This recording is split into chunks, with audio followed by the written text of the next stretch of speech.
সময়ের সবচাইতে big offer নিয়ে হচ্ছে আমরাই চলে আসছি আপনাদের সামনে। দেখেন এই শাড়িটা কিন্তু সবাই চিনেন এবং সবাই জানেন এবং এটা কি পরিমাণ চাহিদা বাজারে আপনারা কিন্তু অবশ্যই জানেন যে কি পরিমাণ চাহিদা নিয়ে হচ্ছে এই শাড়িটা নিয়ে অনেক কাড়াকাড়ি, অনেক মারামারি, অনেক কিছু হয়েছে। বাট আজকে হচ্ছে আমরা যে প্রাইসটায় নিয়ে আসবো এটা কিন্তু হচ্ছে আপনাদের জন্য নতুন একটা ধামাকা থাকবে।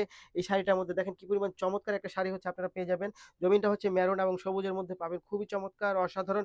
শুধু শাড়ি না, শাড়ির সাথে কিন্তু হচ্ছে আপনি ব্লাউজ পিস পাবেন। আমি শাড়িটা যদি হচ্ছে আপনাদেরকে একটু ধরে দেখাই যে কি পরিমাণ চমৎকার লাগবে শাড়িটা পরা এবং প্রচুর সেলিং একটা শাড়ি হচ্ছে আপনাদেরকে দিচ্ছি। তবে আজকে যেটা দিব সেটা হচ্ছে কিন্তু আপনাদেরকে একেবারে হচ্ছে অবাক করে দিব যে এমন একটা প্রাইস হচ্ছে আপনাদেরকে দিব। এই শাড়িটা দিয়ে দিব হচ্ছে মাত্র 690 টাকার মধ্যে। মাত্র 690 টাকার মধ্যে 12 হাত শাড়িটা পাবেন। শুধু শাড়ি না, শাড়ির সাথে কিন্তু আপনি ব্লাউজ পিস পেয়ে যাবেন। এই দেখেন ব্লাউজ পিসটা কি চমৎকার একটা সিল্কের মধ্যে ব্লাউজ পিস পাচ্ছেন। খুব সুন্দর এই শাড়িটা। একেবারে শাড়ি এবং হচ্ছে ব্লাউজ পিস পেয়ে যাবেন মাত্র 690 টাকার মধ্যে। একেবারে বিশাল একটা ডিসকাউন্ট হচ্ছে আপনার জন্য নিয়ে আসছি। যারা এখনো নেন নাই তারা অবশ্যই ঝটপট করে হচ্ছে অর্ডারটি কনফার্ম করে ফেলতে হবে। প্রাইস থাকবে মাত্র 690 টাকা। ধন্যবাদ।